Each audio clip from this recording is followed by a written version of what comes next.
दिव्यांग छात्र छात्री अभिभावक निमंते एक दिवसीय सचेतनता शिविर गोंदिया ब्लॉक अंतर्गत जोरंदा सरकारी उच्च विद्यालय परिसर में दिव्यांग छात्र छात्री मानकर दायित्वबोध और समाज मुख्य स्रोत सामिल होगापी अभिभावक भूमिका गुरुत्वपूर्ण रही बेले जिला सामग्रिक शिक्षा तरफ एक दिवसीय प्रशिक्षण कार्यक्रम आयोजन कर 50 जन अभिभावक योगदान करते।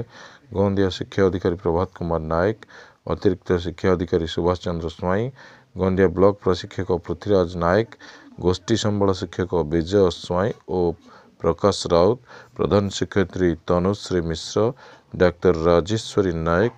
योगदान कर भिन्नक्षम पिलार दायित्व और जत्न नेबा लगे आलोचना करते। शिक्षा स्वास्थ्य और अन्य दिगरे भिन्नक्षम पिला मानकर उन्नति पाई विभिन्न सरकारी सुविधा सुजोग विषय अभिभावक मानक बुझा जाइथिला।